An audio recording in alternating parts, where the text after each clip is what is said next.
Corona की शुरुआत के दौरान जिस तरह भारत ने दूसरे देशों की दिल खोलकर मदद की, अब कुछ वैसे ही मदद के हाथ भारत की तरफ भी बढ़ रहे हैं। और यही कोरोना के खिलाफ वो रक्षा कवच हैं जो लाखों लोगों की जिंदगी बचा सकते हैं। उस कर्व के साथ ही कोरोना के ठीक होने वाले मरीजों की दर में भी बहुत बड़ा सुधार हुआ। यानी कोरोना के मरीज भले ही बढ़े हों, लेकिन ठीक होने वाले मरीजों की तादाद में भी अच्छा खासा उछाल आया है। देश में कोरोना के खिलाफ चलाए जा रहे अभियानों का ही असर है कि रिकवरी रेट लगातार बेहतर हो रहा है। इतना ही नहीं, केंद्र सरकार की कोशिशों का ही नतीजा है कि आज भारत के तमाम राज्यों को फ्री ऑफ कॉस्ट वैक्सीन मुहैया कराई जा रही है। सरकारी आंकड़ों के मुताबिक राज्यों को अब तक 17.56 करोड़ से ज्यादा वैक्सीन की डोज दी जा चुकी है। राज्यों के पास 72 लाख से ज्यादा डोज अभी भी मौजूद है, जबकि आने वाले 3 दिनों में 46 लाख डोज और मिलने जा रही है। दुनिया का सबसे बड़ा वैक्सीनेशन प्रोग्राम हमारे देश में चल रहा है और इसके पहले 2 चरणों में 30 करोड़ देशवासियों को टीका लगाया जा रहा है। सच तो यह है कि इस वायरस के खिलाफ जंग किसी भी देश के लिए आसान नहीं रही है। भारत समेत कई देश अभी भी इस वायरस के खिलाफ भारी चुनौतियों का सामना कर रहे हैं। यही वजह है कि हर देश एक दूसरे की मदद के लिए आगे आया है। इसी कड़ी में ब्रिटेन की तरफ से भारत को कोरोना के इस मुश्किल वक्त में बड़ी मदद भेजी गई है, जिसमें 3 ऑक्सीजन जनरेटर शामिल हैं। खास बात ये कि ब्रिटेन से आई ये जनरेटर 1 मिनट में 500 लीटर ऑक्सीजन का उत्पादन कर सकते हैं, जिसके जरिए एक वक्त में 50 लोगों का इलाज किया जा सकता है। इतना ही नहीं, ब्रिटेन ने 1000 वेंटिलेटर की खेप भी भारत भेजी है। इससे पहले ब्रिटेन की तरफ से काफी संख्या में मेडिकल उपकरण भेजे जा चुके हैं। और यहाँ पर पहुंचा है दुनिया का सबसे बड़ा जो कार्गो मिलिट्री एयरक्राफ्ट है, जो मिलिट्री ट्रांसपोर्ट एयरक्राफ्ट है, यूनाइटेड किंगडम से यहाँ पर ये एयरक्राफ्ट आया है। आप देख सकते हैं इन एक्सक्लूसिव दृश्यों में कि कैसे ये 1000 वेंटिलेटर लेके आया है और साथ ही 3 बड़े ऑक्सीजन जनरेटर लेके आया है, जिससे हजारों लोगों की मदद होगी।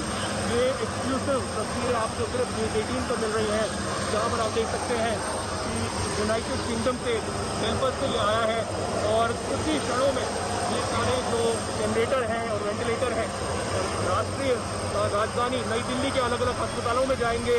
विदेश मंत्रालय के प्रवक्ता अरिंदम बागची ने ट्वीट कर ब्रिटेन के इस कदम का शुक्रिया अदा किया है। हम अपनी व्यापक रणनीतिक साझेदारी को आगे ले जा रहे हैं। 3 ऑक्सीजन जनरेटर और 1000 वेंटिलेटर की खेप ब्रिटेन से आ गई है। हमारे करीबी दोस्त का ये योगदान बेहद अहम है।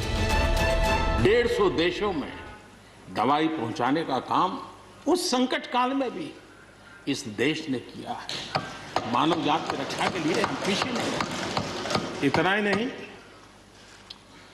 इस समय वैक्सीन के संबंध में भी विश्व बड़े गर्व के साथ कहता है कि हमारे पास भारत की वैक्सीन आ गई है। हमारे पास भारत की वैक्सीन आ गई। उधर अमेरिका ने भी कोरोना संकट से निपटने के लिए भारत को हर संभव मदद देने का भरोसा दिया है।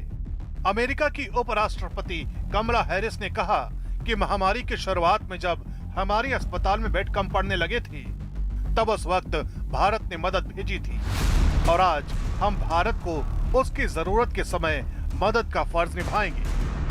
Today, we are determined to help India in its hour of need. We do this as friends of India, as members of the Asian Quad, and as part of a global community. Corona काल में केंद्र की नीतियों का ही असर है कि समूचा यूरोपीय संघ कोरोना से लड़ाई में भारत के साथ खड़ा हो गया है। भारत यूरोपीय संघ शिखर सम्मेलन में फ्रांस और स्पेन समेत तमाम देशों ने भारत का खुलकर साथ देने का ऐलान किया। फ्रांस के राष्ट्रपति इमैनुअल मैक्रों ने कहा, भारत को वैक्सीन आपूर्ति के बारे में किसी से भाषण सुनने की जरूरत नहीं है। भारत ने मानवता के लिए बहुत से देशों को निर्यात किया है। हम जानते हैं कि भारत किस स्थिति में है। इस दौरान स्पेन के प्रधानमंत्री ने उस मदद को गर्मजोशी से याद किया जो मदद भारत ने कोरोना की शुरुआत में स्पेन को दी थी। इतना ही नहीं, इस शिखर सम्मेलन के दौरान बेल्जियम के पीएम ने पीएम मोदी का केम छो कहकर स्वागत किया। इतना ही नहीं, इस दौरान पीएम मोदी ने यूरोपीय संघ के नेताओं से कोरोना से संबंधित इलाज और टीके के लिए WTO में ट्रिप्स छूट का समर्थन करने का आग्रह किया। सच तो यह है कि महामारी के खिलाफ लड़े जा रहे इस महासमर में सहयोग ही सबसे बड़ी सीढ़ी है, जिसके बूते काल बनते जा रहे कोरोना को काबू किया जा सकता है।